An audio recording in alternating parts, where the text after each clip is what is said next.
en casi toda Latinoamérica. Porque prestamos atención a las alabanzas, prestamos atención a los coros, prestamos atención y hasta en todos los sentidos, pero cuando viene la palabra, a la gente se le olvida.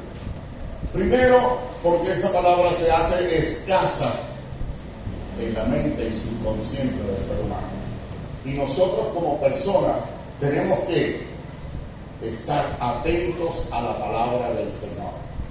Y que ese culto, llámese bautista, pentecostal, presbiteriano, Dios habla hoy, cualquiera que sea tan nutrido para nuestra vida que la palabra consiga un efecto en nosotros. Porque cuando cantamos, cuando alabamos, cuando hablamos en lengua, todo ese argumento es para sustentar nuestra alma. Usted lo hace espontáneamente para Dios, pero cuando Dios quiere tratar con nosotros a través de la palabra, el culto estuvo bueno hasta que enseñaba. Y no puede ser así. Esto tiene que ser un equilibrio. Esto tiene que ser algo que realmente vaya a la par. Que si usted escuchó la palabra, sostenga esa palabra. Vaya a su casa, escudriña lo que dijo el predicador, lo que dijo el pastor, lo que dijo el maestro, lo que dijeron en la iglesia. Yo debo de ir a mi casa para así analizar, no quizás todos los puntos, porque no veo que ninguno está anotando, pero si llegase a anotar, sería hasta mejor todavía, porque van a su casa con una lista de cosas que tal vez usted no haya escuchado antes. Y eso es el momento de la palabra de Dios. Amén. Amén. Vamos antes de iniciar Romanos capítulo 1, verso 16. Lo tengo abierto porque hace sentadito. En la escuela usted va es a quedarse sentado, a escuchar al maestro, y para poder asimilar la charla, la conversa, ¿cómo se llama? La conferencia o lo que se diga, es necesario que el alumno esté quietecito, sentadito. Y perdóname, pastor, este atrevimiento, por favor. Sí. Perdóname. Soy maestro, soy educador, vengo, la gloria sea de Dios. Yo soy un siervo más de ustedes, ¿ok? Pero mi trabajo es en las universidades de habla hispana en los Estados Unidos. Dios me ha ayudado entre el concilio latinoamericano para enseñar por más de 8 años lo que es el concepto acerca de las raíces de nuestro mundo medio oriental. Yo soy muy venezolano, pero كمان أني من البلاد العربية بيني إني وكل الكلمة تبعي بين سوريا. خلقت ببلد اسمه السويدة 150 كيلومتر من دمشق، أقرب من السيد المسيح، وهو الطريق إلي وهو صحيح. Ok, les voy a decir a ustedes, yo soy muy venezolano, pero soy muy sirio. Yo nací en Siria, Sueida, a 150 kilómetros de la ciudad principal, se llama Damasco. Allí está una gran media tribu. Vamos a ver, ¿cuántos estudian la Biblia? Levanta la mano que estudian la Biblia. Si no lo hacías, no se preocupe. Si no, oiga bien, si no lo hacías, hermanos, todos, preocúpate en hacerlo de hoy en adelante, porque si tú estás esperando una palabra fresca, yo creo que la más fresca es que te internalices en la palabra de Dios para recibir de Dios su pronto auxilio.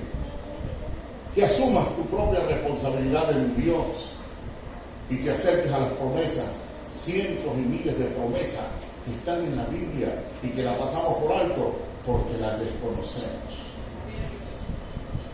A Timoteo lo enseñaron desde muy pequeño. Vino a ser un hombre grande, gigante. Tanto así que hubo necesidad de que Pablo lo circuncidara para que tuviese aceptación entre el pueblo judío. ¿Usted lo sabía? Era necesario. Timoteo no era circuncidado, era hijo de judíos, pero su papá era griego. Y vio tanto potencial Pablo en él, ¿sabe por qué? Porque la influencia de la madre y la abuela se preocuparon mientras el papá griego estaba trabajando, la mamá y la abuela se sentaban con el niño a enseñarle la palabra de Dios. Hoy le damos un teléfono. En el culto inclusive. Es lamentable. Hoy le damos un teléfono. ¿Por qué no enseñamos a niños? En nuestro mundo medio oriental, nada más Saúl, creo, si mal no recuerdo la cifra, tenía 150 asistentes de los hijos.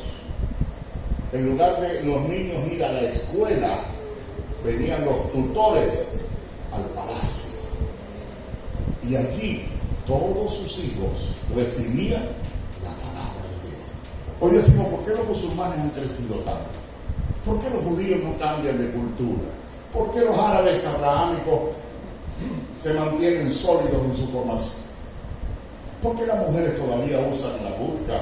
Otras usan el velo. ¿Por qué casi no salen a la calle? ¿Por qué tienen hijos todo el tiempo? ¿Por qué son gente entregada a su trabajo? ¿Por qué no conocemos a muchos, en un porcentaje muy mínimo, las cárceles tienen judíos y tienen árabes presos? ¿Sabe por qué?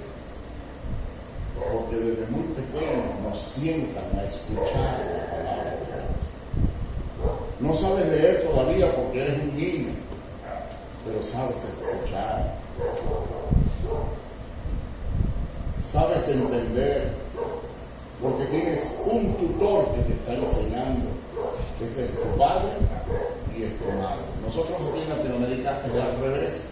Nosotros ya cuando el niño tiene 4 añitos ya tenemos que trabajar, las mujeres tienen que trabajar y el hombre también porque no alcanza el poder adquisitivo y vamos a entregar a ese niño a un cuidador diario. Aquí no pasa esto, ¿verdad? O sí pasa. Si pasa, igual que en Venezuela. Entonces la sociedad que viene inmersa, óyame bien.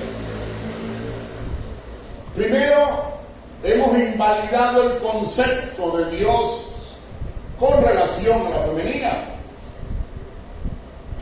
Segundo, hemos invalidado en el sentido de que la mujer debe de qué, con sus características de mujer, cumplir con el rol que ha sido llamada. Es una mujer que está dada como ayuda idónea, pero también para cuidar de sus hijos. No es un tercero, ni es un cuarto, ni es un quinto. El niño recibe la asistencia para asumir cultura, religión, compromisos, educación, inclusive para entender el idioma, está entre los 3 y 5 años. Muchas veces esos 3 y 5 años, nuestros hijos están en cuidado diario, que los cuidan brujas, mujeres con malos pensamientos, que han dañado la juventud. Pero ahí se encuentra usted un fenómeno sumamente gigante de personas que sus padres y sus abuelos, como primero en su vida es Jesús, pero en los nietos y en los nietos están deseando tener los 18 años para irse de sus casas. ¿Por qué? Porque la culpa no es del niño, la culpa es de quien representa al niño. Entonces el niño hay que instruirlo desde muy temprana edad, dedicarle su tiempo, porque es responsabilidad de quién, de papá y de mamá. Lo que indica que nosotros como padres y representantes estamos en el deber de apartar un tiempo fundamental para dárselo a nuestros hijos. Así como tuvimos un tiempo fundamental para hacerlos. Tenemos que apartar un tiempo para dedicarle a la educación. Saúl no permitió que sus hijos fueran a las instituciones, sino que los tutores viniesen donde ellos. Usted no va a ver un judío, un hijo de judío. Hoy están en unas escuelas, pero van a sus escuelas. Vaya usted a Estados Unidos, no sé si aquí hay alguna, me han hablado de alguna comunidad judía grande aquí. acá en República Dominicana. Pero vaya usted a Nueva York, a Bedford Avenue, en Brooklyn, downtown. Usted se va a encontrar que tienen su propia escuela, tienen sus propios maestros, tienen sus propios choferes, tienen sus propios autobuses, tienen su lugar donde compran, sus casas para vivir, en fin, han comprado casi toda Brooklyn, la han hecho para ellos. ¿Por qué?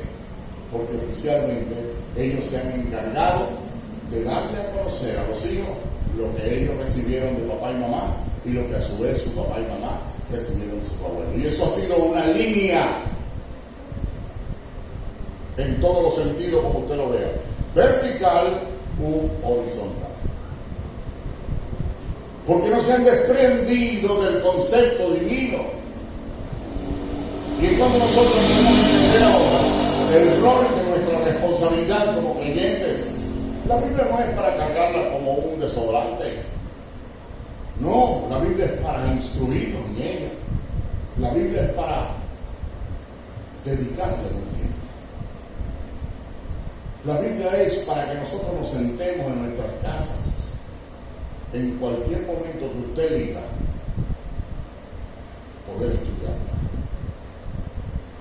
Y lo que no entiendas allí, acude a tu pastor, que él te va a ayudar. Ya aprendiste a cantar, ya aprendiste a adorar, aprende ahora a estudiar la Biblia para que ese sea el manual de conducta de tú. Y los jóvenes, creo que es un culto de jóvenes, ¿verdad? Sí. Culto de jóvenes, ¿verdad? Sí. Es lo que noto, porque los jóvenes tienen que esmerarse para estudiar la Biblia. Yo fui joven, yo creí en el Señor a los 19 años. Mi madre estuvo en la Segunda Guerra Mundial, igual que mi padre. Pelearon en esa segunda y ambos emigraron a Venezuela. Mi padre se vino en el año 50 y mi madre en el año 61 luego, y me trajo de la mano. Yo soy el primogénito de mi familia. Soy circuncidado al 8º día y presentado al templo de Moisés, en una ciudad enclavada hasta el día de hoy como la media tribu de Manasés oriental, el hijo de José. Y eso está en la Biblia. Y lo entendí a través de la Biblia, porque toda mi cultura es latinoamericana como todos ustedes. Me gustan las habichuelas, los guandules o los gandules. ¿Cómo se dice aquí? Porque yo consigo ese pleito todo el tiempo en Nueva York. El dominicano dice guandule, sí. Y el puertorriqueño dice no es guandule, es gandule. Entonces yo le digo, lo que me importa a mí es que son sabrosos cualquiera que sea. Lo importante, hermano, es que nosotros tenemos que asumir un gran reto. Yo asumí mi reto a los 19 años. Mi predicador no fue ningún evangélico. Ningún evangélico me predicó la palabra. ¿Sabe quién me la predicó? Tampoco me la predicó en Los Ángeles. Mi predicador fue un borracho empedernido de la ciudad donde hago vida útil por más de 60 años. Y usted me pregunta ahora, ¿cómo fue eso? Porque los evangélicos muchas veces ni entendemos quiénes son los árabes, ni entendemos quiénes son los judíos, porque hay una carencia grande. Para nosotros todo lo que oímos, eso es bueno.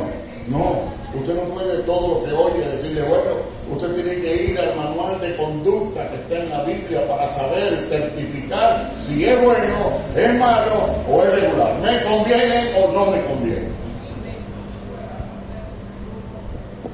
Y desde aquel entonces, año 1977, recibí al Señor, no fue lo más maravilloso desde el punto de vista externo y literalmente hablando, desde el punto de vista humano. Eso no fue así en mi vida. En mi vida fue algo diferente. Cuando yo recibo al Señor, mi madre, que se desvelaba en el garaje o la marquesina, como usted le llama, por noches enteras y algunas veces meses enteros, porque la cultura latinoamericana es una cultura que se lleva hasta en la sangre. El muchacho de 10 años ya tiene que ser un bebedor, tiene que ser un fumador. Los abuelos se encargan muchas veces de llevarlo hasta prostíbulos, para que sea un hombre macho camacho. Esa es la cultura de nosotros, el machismo acá en Latinoamérica. Pagando, fiestas, de todo. Dinero a montón, porque en ese tiempo el dólar estaba a la par, inclusive el bolívar estaba por encima del dólar. Y antes la gente ir, en lugar de ir para Puerto Rico o Estados Unidos, preferían irse a Venezuela. Sí. Porque el Bolívar estaba por encima del dólar. Conozco mucha gente dominicana en los primeros estados venezolanos, lo que es el estado Vargas, el estado Miranda, el estado Aragua, el estado Carabobo. Los estados más prominentes y productivos del estado venezolano. Otros están en el estado Zulia, donde está el petróleo. Lo cierto es que al recibir al Señor, mi primera noche llegué a las 9, con una Biblia que le habían regalado a alguien de los testigos de Jehová.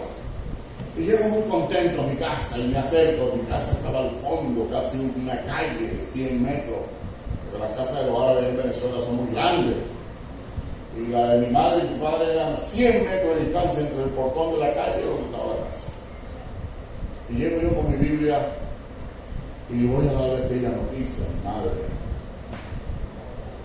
Yo tenía 3 cuentas bancarias: Banco Caribe, Banco Venezuela y Banco Unión. Estaba autorizado por mi padre para firmar los cheques en blanco, carros del año, las mejores zapaterías. Cuando llego esa noche y le doy la noticia a mi vieja, en lugar de recibirme con gozo, ¿sabe lo que me dijo? Me dijo: tú no eres mío. A quien yo enseñé, tú no eres. Porque mi madre fue tan dura con nosotros. Ella me decía: de la puerta a la calle tú eres venezolano, pero de la puerta hacia adentro tú eres árabe. Tu idioma es el árabe arameo. Tus padres son árabes, tú eres nacido allá. Tu cultura es de allá. Y eso nos fue inculcándole a todos los 5 hermanos. Pero esa noche me dijo: mis entrañas te desconocen. Así como tú entraste por esta puerta, por aquí tienes que ir. Tú no eres mío, eres el hijo de Satanás. Tú sabes lo que es. Esa gente. Y el borracho me había predicado por más de 3 meses la palabra. Ya habíamos separado nuestro tiempo solo para escuchar la palabra. Él escuchaba Radio Transmundial por allá y yo era el receptor, el primer receptor que él tenía, porque él guardaba su mercancía, los souvenirs los guardaba en mi negocio. Y en las tardes, que es una tarde relax, a las 2, 3 de la tarde, donde los clientes están reposando y uno tiene su negocio abierto, él llegaba y me hablaba de lo que escuchaba a través de Radio Transmundial. Y duró 3 meses y medio predicando el Evangelio, hablándome de Jesús. Y convencido yo por el Espíritu Santo, recibí al Señor en la fecha que le mencioné. Y esa misma noche llegué a mi casa por primera vez a las 9 de la noche. Y el borracho, entre tantas cosas que me había enseñado, había trillado y me había enseñado un texto que me decía: aunque tu padre, el mismo Espíritu de Dios, aunque tu padre, Yamel, y tu madre te dejaren, Dios con todo te recogerá. Y así como llegué esa misma noche salí de mi casa para no volver más nunca a ser parte de los que habitan en esa casa. No fue fácil para mí, hermano. Yo decía: ¿dónde está el amor de Dios si me quitaron la primogenitura? ¿Dónde está el amor de Dios si me quitaron el derecho a los bancos? ¿Dónde está el amor de Dios si me quitaron los carros del año? ¿Dónde está el amor de Dios si me quitaron las llaves del negocio? ¿Dónde está el amor de Dios si hicieron una carta y la enviaron a nuestros padres, a nuestros tíos, familiares en Siria, para así quitarme totalmente el apellido y venir a ser entre ellos una plaga? Eso es serio. No es fácil, para mí no fue fácil los primeros años. Pero Dios bendiga la memoria de este borracho, porque hoy está en la presencia de Dios. El año antepasado murió y partió con el Señor. Se entregó también al Señor, pero por toda la palabra que Él me enseñó. Y luego me refugié en una iglesia evangélica. La siguiente semana, escondido en la casa del borracho, porque mi padre me estaba buscando ya ahora para no bendecirme, sino para hacerme un daño. Mi madre había planificado la horca. Y mi padre y el borracho y otros amigos se dieron cuenta que mi padre me buscaba. Y el borracho me refugió en su casa. Fue mi gran samaritano. En su casa me hospedó. me escondió en su casa por 15 días. Y cuando el anuncio entre los árabes y entre los amigos era que buscaban a Yamel para ahorcarlo, el borracho tomó de un dinero de su esposa y me montó en un autobús y me llevó a casi 800 kilómetros de distancia. Allá llegué a una iglesia y en esa iglesia el pastor me recibió gozoso porque él vio en mí una oración que había hecho por varios años, desde el año 68 hasta el año 77, pudo ver en mí respuesta de su oración, porque su oración era orar para la conversión de un árabe y un judío en Venezuela. Y el primer árabe que llegó fue un joven llamado Yamel. Me refugié allí en sus brazos, fue mi pastor, fue mi amigo. Comencé a crecer en el Señor, porque ahí empezamos con un instituto que nació aquí en República Dominicana, con Gabriel Castro, con Diodoro Báez, con mucha gente que iba a Venezuela. De aquí surgió un instituto llamado BOAS. No sé si ustedes, algunos han escuchado de BOAS. Vigilia, oración, ayuno y sacrificio. Y ahí nos internalizamos todos para así buscar de la presencia de Dios. Pero luego los años, no habían transcurrido 7 años, mi pastor, que hoy es mi gran amigo, me dijo: de ahora en adelante, aquí en esta iglesia no se ora por los árabes. Imagínese usted, hermano Ángelo, si usted le dijera a donde el pastor: aquí no se va a orar por los Báez. ¿Qué haría usted? Y le digo yo a mi pastor, ¿por qué no se ora más por los árabes? Porque los árabes son los archienemigos de los judíos. Y nosotros vamos a orar solamente por Israel. Yo dije: pastor, tanto los judíos como nosotros somos hijos del mismo Padre. Y me dijo: no es no. Y eso me llevó a tener problemas. Yo estaba casado. Mi esposa me decía: si no te quieren, no te preocupes, yo te amo. Teníamos 2 niños. Estábamos haciendo un trabajo evangelístico en Venezuela. Y allí, en ese lugar, conocí a un gran hombre de Dios llamado Diodoro Báez, el papá de Diony Báez, el que está en Miami. ¿Te han oído hablar de Diony Báez? Profeta, Diony Báez. Le dicen el profeta, sí. Él era el representante del Concilio Latinoamericano en Venezuela en los años 87, 88, 89, 90 y hasta el 92. En el 88 conozco al pastor Báez y vengo yo con ese problema fresquecito y le digo: pastor, tengo un problema serio. Y me dijo: la única forma de que te resuelvan el problema es que vamos a Estados Unidos. Y fuimos para entrevistarme con el pastor, un hombre, un directivo grande del Concilio Latinoamericano, don Abelardo Berríos. Y Abelardo Berríos me dijo: yo no tengo respuesta para tu pregunta.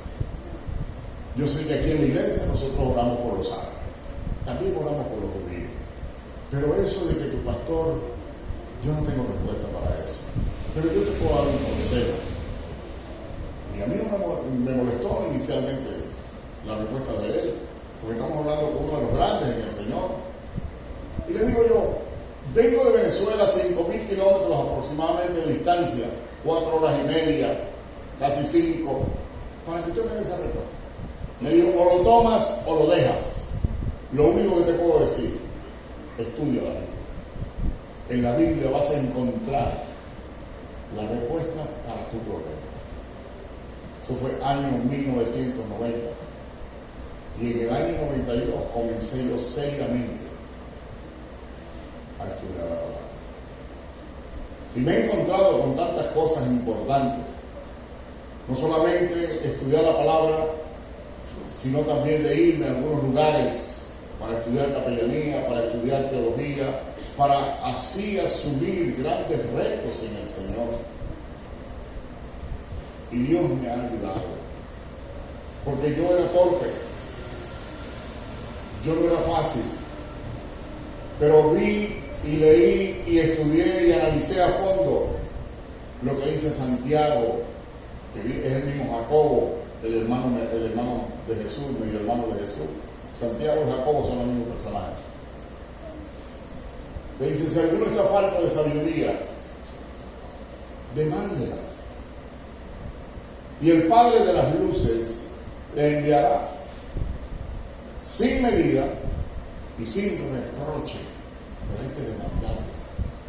La palabra de Dios, para poderla entender, necesitamos respetar la gramática que hay en ella. Número uno, la palabra de Dios no puedo leerla yo con un texto, obviando el contexto, porque un texto sin un contexto es un ¿qué? Pretexto. Y me gusta aquí porque parece que aquí estudia la Biblia. Sale un poco.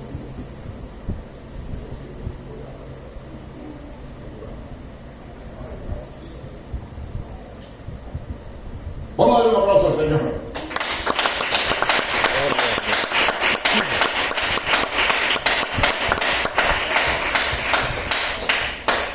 Empecé a demandarle al Señor para que me ayudara, para que me diera discernimiento, para que pudiera entender la palabra, para saber el porqué de mi pastor decir esas cosas. Y he encontrado un mundo de respuestas a través de la Biblia, porque no solamente me fui al estudio sistemático de la palabra de Dios, ni me fui solamente a leer un texto nada más, sino que me fui textualmente a leer, a estudiar, a analizar, a escudriñar, a imaginarme cosas que hoy se llaman tiempo y espacio, porque cuando usted empieza a leer la Biblia, usted está leyendo el historial de 7,000 años, 6,000 años, 5,000 años, 4,000 años, 3,000 años, 2,000 años, o como el día de hoy. Entonces yo no puedo limitar el concepto bíblico, primero desacreditando lo que es el concepto gramático de la Biblia. Si yo leo sin respetar la gramática de la Biblia, yo no soy un buen estudiante de la palabra de Dios. Necesito internalizarme allí para estudiar la Biblia como está escrita. Eso por un lado. Y comencé a estudiar. Y conocí algo que se llama genealogía. Diga conmigo, genealogía. Genealogía. Y la genealogía es la ciencia que enseña los antecesores de un determinado personaje de la Biblia, desde Adán hasta Jesús. Y desde David, según Mateo, hasta Jesús. La genealogía es el libro interminable muchas veces de jueces, de crónicas, que nos habla que fulano engendró a sultano, sultano a perencejo, perencejo a menganejo, y vuelve y se repite la historia con los nombres y la gente se queda dormida. No se duerma. Se duerma. Ok. Porque me da ganas de dormir a mí también. Eso fue, diga conmigo, genealogía. Genealogía. Es la ciencia que estudia la genética desde Adán, en el concepto bíblico, hasta Jesús, según el Evangelio de Lucas, capítulo 3. Y lo que dice Mateo en la genealogía, desde, ¿cómo se llama? Desde David, gracias, hasta Jesús. Y comienzo a hacer lazos y a estudiar. No me pareció muy fundamental, pero qué importante, dije yo al final de esto. Pero también comencé a estudiar otra cosa que se llama biografía de los hombres que hacen protagonismo. Bien, amigo, biografía de los hombres que hacen protagonismo en la Biblia. Y comencé entonces, dentro de la genealogía, a hacer cuadros donde yo pueda entender quiénes son de una línea genética semítica, quiénes son de una línea jafetita, quiénes son una línea cananita. Y como los tres son hijos de un solo personaje llamado Noé, dije, me importa saber esto. Debo de desarrollarlo para saber exactamente quién es cada uno de ellos, su protagonismo, su vivencia, sus padres, sus abuelos, sus antecesores y luego sus hijos y su generación continua. Dos cosas importantes. ¿Cómo se llama la primera? Genealogía. ¿Y la segunda? Biografía. Y la tercera es, ojalá que aquí se verá que no vamos a tener un problema. La tercera es los mapas que están en la Biblia. ¿Cuántos de ustedes leen los mapas? 1, 2, 3, 4. Si usted no lee los mapas que están en la Biblia, usted no tiene una dirección exacta de los acontecimientos del pasado, llámese 7.000 años, porque la Biblia desde que comienza con coordenadas norte, sur, este y oeste. Pero no nos han enseñado esto. Y cuando no nos enseñan esas coordenadas, metemos a todo el mundo en un saco. Tanto así que en este siglo XXI, donde hay tantos problemas bélicos, sobre todo en nuestros países, dígame la hora, por favor, yo mismo la tengo acá. Me quedan 15 minutos.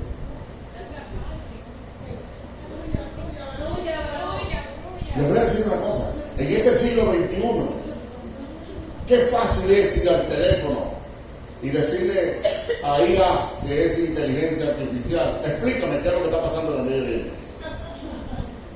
Explícame quiénes son los judíos, quiénes son los judíos, quiénes son los israelitas, quiénes son los filisteos, quiénes son esto y aquello. Pero aun cuando nos dan un concepto definido, científico, autenticado, nosotros decimos, no es así. ¿Por qué? Porque desconocemos los mapas de la Biblia. Y tenemos aquí metido solamente un solo concepto. Nosotros tenemos que tener un radio de acción. Nada más le voy a decir una cosa. Cuando Dios le dijo a Abraham que estas tierras se las daría a su descendencia, alguien que se levante y me diga cuál es la descendencia de Abraham. Hábleme rápido porque el tiempo corre. El primer hijo. El primer. Israel. Por favor, dígame. Israel. Isaac Primero. ¿Isaac era su descendencia, sí o no? Sí. Pero Ismael era su descendencia, ¿sí o no? También. Ay, los hijos de Setura, la tercera mujer que tuvo Abraham. ¿O usted no sabía que tenía otra tercera mujer? Sí. Setura, capítulo 25 de Génesis. Y no eran hijos de él también. Entonces yo sí tengo 3 hijos en 3 mujeres diferentes. Solamente mi esposa es el único que tiene derecho. No, ahora no es así. En nuestro mundo, que no es el suyo, pero sí es el mío, y a nivel de la palabra de Dios, Jacob lo vivió. ¿Cuántas mujeres tenía Jacob en su propia casa allá con su suegro? ¿Cómo se llamaba el suegro de Jacob? Labán. Aquí Labán muchas veces aquí un poquito, para decir, como le dijo, como la primera esposa, lea, hay que leer. ¿Cuántas tenía? Díganme ustedes, ¿cuántas tenía allí? 2. Pero nosotros no aceptamos a Ismael, ni aceptamos las hijas de Setura, pero sí aceptamos las 4 mujeres de Jacob en una misma casa y aceptamos los 13 muchachos que parieron esas 4 mujeres. Eso sí lo aceptamos. ¿Verdad que sí lo aceptamos? Ahora como que se cayó el pentecostalismo aquí. ¿Lo aceptamos o no lo aceptamos? Sí. 4 mujeres en un mismo techo. 12 varones que nacieron en Siria, por cierto, ¿oyeron? ¿Dónde nacieron los 11 de los varones de Jacob? Vamos a ver. ¿Dónde nacieron? ¿Cuántos creen que es en Siria? Ninguno. ¿Cuántos nacieron Israel. Ahora, no, por favor, pastor, aquí como que nos estamos metiendo en un lío. Hermano, nacieron en Aram. Aram, sí. Aram es Siria. En el mismo lugar de siempre, con la misma gente, en la misma ciudad. Pero los mapas de la Biblia, si usted los estudia, usted va a tener problemas. Porque los mapas que están en la Biblia hay que estudiarlos para tener oficialmente un lugar de destino.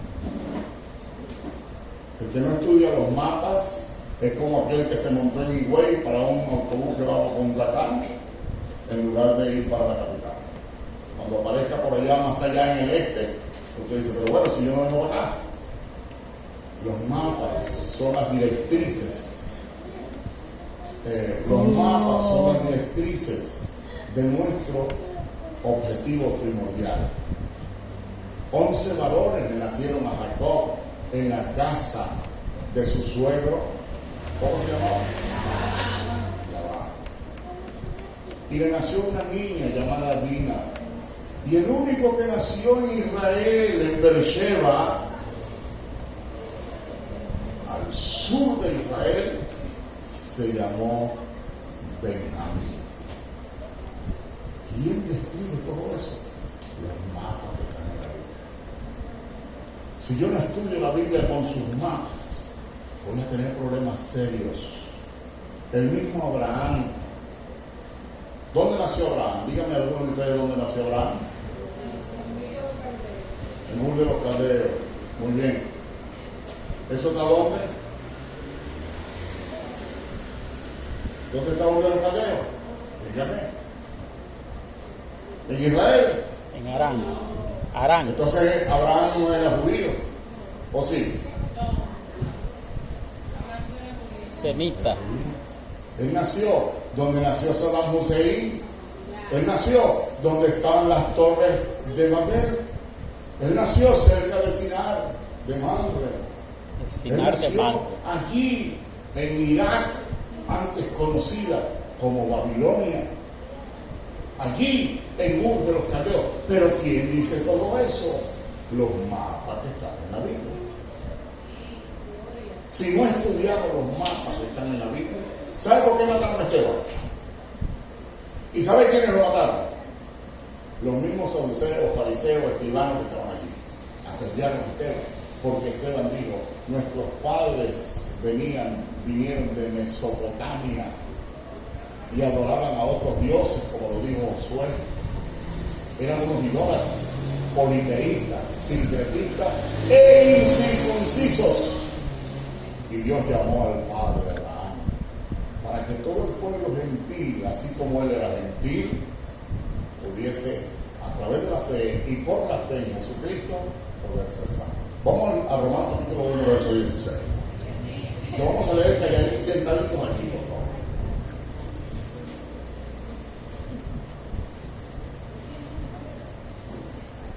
Diga conmigo, porque no me avergüenzo.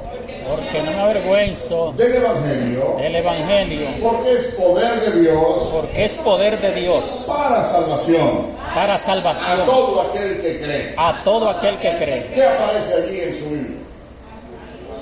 No, ya va, ¿qué aparece allí? ¿Qué es lo que aparece allí? ¿Cómo? Dígame qué aparece ahí, por favor, el tiempo va avanzando. Ajá, no. Ahí no aparece todavía eso. Hermano, ¿qué significa una coma para ti? ¿Qué significa una coma? ¿Qué nos enseñaron en la escuela cuando fuimos a la escuela? Una pausa. ¿Pequeña, mediana o grande? Pequeña. Y luego le sigue un punto y coma, ¿sí o no? Y ese punto y coma es una pausa más grande o menos que la coma o más grande que el punto. Hermano, más grande. Lo que indica que si en la gramática yo no respeto la coma, no voy a entender el texto citado. Y hay algo allí que antecede a los judíos, antecede a los griegos, antecede. Y le está hablando Pablo, ¿a quién le está hablando allí? ¿A los judíos, a los griegos o le está hablando a los romanos? A los romanos. Entonces, Pablo les está enseñando, diciéndoles que él como romano, porque nació en una ciudad de Tarsis, yo como romano no me avergüenzo del Evangelio, porque el Evangelio es poder de Dios para la salvación. Gloria a Dios. ¿Y qué más aparece ahí en el puntico? Quiere decir que antecede cualquier acontecimiento de carácter bíblico reflexivo para el hombre común y corriente, así como lo dice Juan en su capítulo 3, verso 16, de tal manera amó Dios al mundo. Hermano, el mundo, estamos hablando de los habitantes de la tierra, estamos hablando del globo terráqueo, no estamos hablando de una ciudad, no estamos hablando de un pueblo, estamos hablando del mundo. Y diga conmigo, el mundo hoy, pero dígalo fuerte porque el mundo hoy con nosotros somos 8,000 millones de habitantes. 8,000 millones de habitantes. ¿Cuántos habitantes tiene la isla? La isla. 18 me dijeron. Alrededor Entre de 18 y 18, 19, 20 millones, póngale. ¿No? Póngale 15 entonces, pues vamos a 17, 18. 17 por ahí. Hermanos, no le está hablando solamente a los dominicanos. Está dentro de un globo que se llama tierra, y ese amor está para todos ellos, en todo caso para todos nosotros. Entonces la palabra que antecede el concepto griego del concepto judío con relación a la salvación para el mundo, está hablando de Pablo a los romanos, incircuncisos, gente indeseable, gente que los judíos no querían, porque ni quieren todavía, porque ellos fueron los que maltrataron, vejaron, violaron, le robaron, hermano, los impuestos a la gente, así como lo hizo Mateo Leví y lo hizo Zaqueo. Los romanos subyugaron al pueblo de Dios, y por eso ellos eran despreciables y siguen siendo despreciables. Pero Pablo entendió el concepto de la universidad, ¿cómo es? Universalidad. De la universalidad del Evangelio. Supo, entendió, practicó, fue desechado por los judíos porque él entendió que el Evangelio primero viene a los gentiles. Dígame bien esto. Y nosotros seguimos en ese detalle, que el Evangelio es y vino solo para los judíos. Los judíos estaban para predicar el Evangelio. Cuando Jesús llegó en el capítulo 16 del Evangelio según Marcos, dice que se acercó a ellos y les reprochó su incredulidad y dureza de corazón, porque no habían creído que él había sido resucitado, y les encomendó una tarea, les dijo: vayan por todo el mundo, prediquen. Ah, no, pero nosotros creemos que el Evangelio vino a los judíos nada más. Y entonces, ¿cómo es eso? Las palabras, la gramática, el contenido, el texto, el contexto, el desarrollo, la lectura, el estudio de la palabra determinan los acontecimientos y nos dan a conocer el pensamiento de Dios. Necesitamos conocer el pensamiento de Dios. Dice: no me avergüenzo del Evangelio, porque es poder de Dios para salvación a todo aquel que cree. Punto y coma. A usted, los romanos, usted necesita la salvación, necesita el Evangelio. Primeramente llegó a los judíos, sí es verdad, y luego fue transmitido a los griegos. Pero en este momento, ustedes como gentiles, igual que los griegos, si ustedes toman el Evangelio, aceptan el Evangelio, creen en Jesucristo, las cosas van a ser positivas para su vida. Pero si ustedes lo rechazan, ese es su problema. Entonces hay palabras que anteceden el concepto divino. No es que el Evangelio no llegó a los judíos, el Evangelio llegó a los judíos. Y lamentablemente muchas veces nosotros malinterpretamos lo que dice Juan capítulo 4, versículo 22. La salvación viene de los judíos. Así lo dice, ¿verdad que sí? Ah, pero ¿quién está hablando con la samaritana? ¿Quién le describe la vida a la samaritana? ¿Cómo sería una conversación entre una mujer y un hombre? La samaritana y Jesús el Mesías. ¿Qué le está diciendo a ella?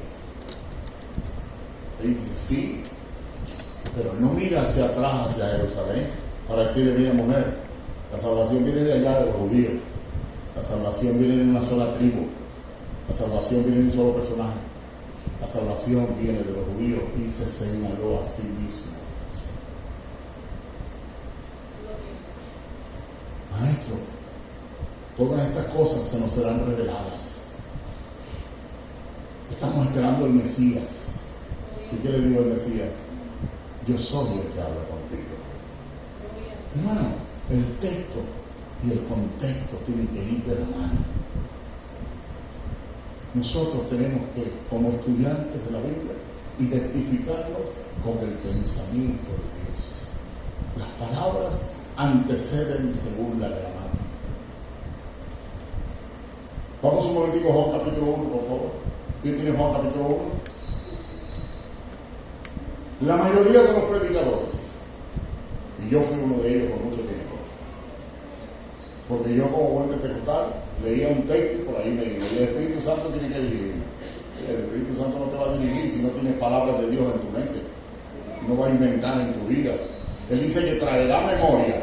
¿Traerá a qué, hermano? A memoria. Las palabras que tú tengas impresas en el subconsciente, que tú tengas allí guardadas, almacenadas en tu vida del diario vivir. Juan capítulo 1, el versículo estelar de la mayoría de los predicadores es el versículo 11. ¿Cómo dice Juan 1:11? ¿Alguien que me lo lea? Léame por favor, póngase de pie y ver el texto, que ya nos vamos. A lo suyo vino, Ajá. y los suyos no le recibieron. Ok, ese es el texto estelar. Y muchos salen a la calle a predicar eso. Vino a los judíos, pero como los judíos no lo recibieron, entonces la salvación ahora, cuando Jesús dijo que iba a decir expiró y casi que el cuello se le cae a la derecha, fue que se acordó de los gentiles y no vamos a perder la oportunidad. Entonces vamos a extender la salvación para los gentiles. No, Señor, ya la salvación está dada, porque Dios no es hombre que mienta, no es hijo de hombre que se arrepiente, hermano. ¿Entiende? Dios dijo hágase y se hace. La salvación no comenzó en la tierra. La salvación se selló en la tierra a través de la muerte de Jesús el Mesías por el mundo entero. Y el apóstol Pablo, diciéndolo de Galacia, le dice, no son las simientes en plural las que salvan, sino una simiente, y esa simiente es Cristo. Capítulo 3 de Gálatas. Juan capítulo 1, verso 11 dice, a los suyos vino en singular, y los suyos en plural no le recibieron. ¿Qué significa esto? Y usted tiene que leer los textos que anteceden al versículo 11, y usted va a conseguir allí que la palabra mundo aparece 4 veces. Y cuando usted comienza a leer desde el 1 en adelante y se consigue con el 11, va a encontrar 4 veces la palabra mundo, hermano, por favor. A lo suyo vino, a su misión. ¿Cuántos globos terráqueos hay en el sistema solar? ¿Cuántas tierras como esta? Es la única que yo conozco. Y esta luz verdadera que alumbra a todo hombre venía a este mundo. El versículo dice, a los suyos vino, su misión. ¿A qué vino aquí a la República Dominicana? La biometría ¿cómo se llama?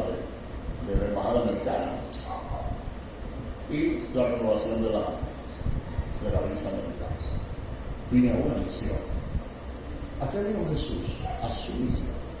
He sido enviado. ¿A quién me enviaré? Heme aquí, Señor. Isaías, envíame a mí. Pues a lo suyo vino.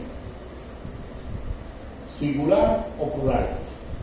Singular. ¿Singular o plural? Singular. Singular es una determinada cosa, plural son dos o tres más, o dos o tres cosas, o más cosas.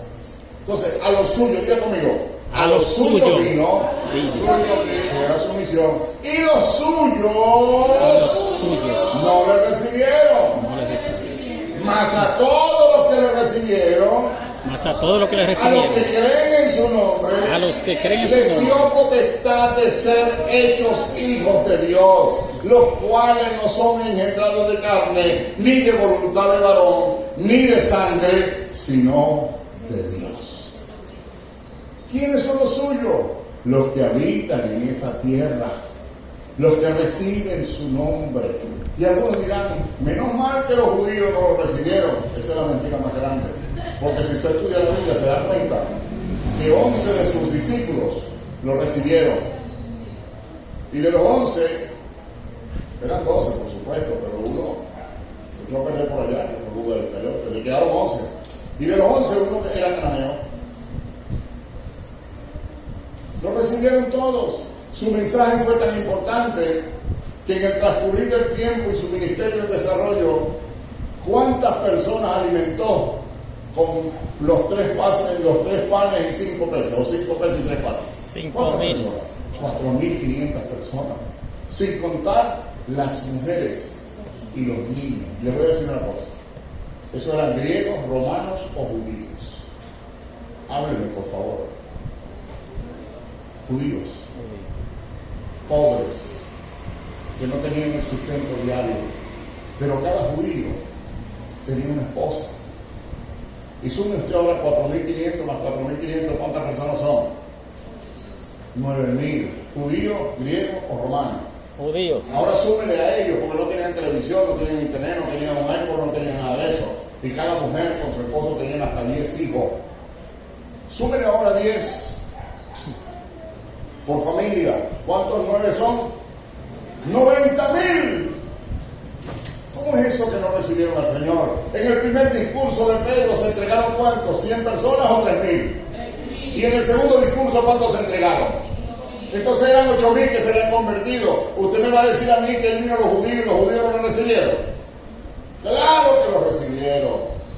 Y el legado era para los judíos, para los discípulos.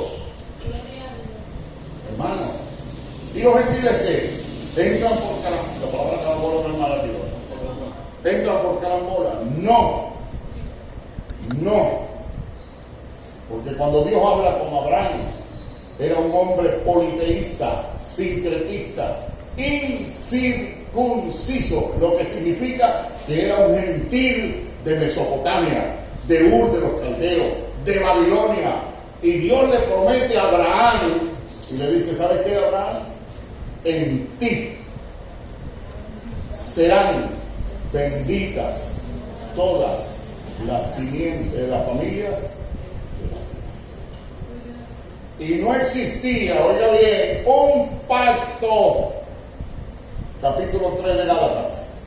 No había un pacto que antecediera al pacto de Dios con los gentiles, porque los gentiles para el mundo son el desecho divino, y eso no es así. Dios hizo un pacto con el gentil para salvaguardar a los gentiles. Y la ley que vino 430 años después no invalidó el pacto de Dios para preservar al gentil y hacerle saber al gentil que no es plato de segunda mesa, sino que ya Dios pensó en nosotros, en el nombre de Jesús, sigue pensando en nosotros y nosotros seguimos adelante confiando en su palabra. Amén, hermano. Cuando usted le diga, usted no mentir, dígale usted, para la gloria de Dios, Dios pactó con mi padre Abraham. Amén. Hermano, no está fácil esto. No está fácil. Somos hijos de Abraham todos, Por la fe. por la fe. Otros son por la sangre. Hermanos de mi alma, Dios preservó esa palabra. Les invito a que lean en sus casas Gálatas capítulo 1 hasta el capítulo 6. toda la carta de Pablo a los de Galacia. Allí usted se va a sentir identificado. Porque si usted me dice que es por la ley, hermano, Dios a través de Jesucristo nos libró, ahí está textualmente, de la maldición de la ley. Y por su gracia vino a salvar gente común y corriente, sin pensar en la salvación. Ya Dios nos había, como dice Pablo a los de Colosenses, nos había predestinado desde antes de la fundación del mundo. Póngase de pie, por favor. Ojalá tuviéramos más tiempo, pero sí les recomiendo 3 cosas: genealogía, biografía y los mapas, que es la geografía. Amén. Y verá usted que si yo vuelvo, qué sé yo, dentro de algún tiempo, usted le va a agradecer a Dios por este consejo. Vamos a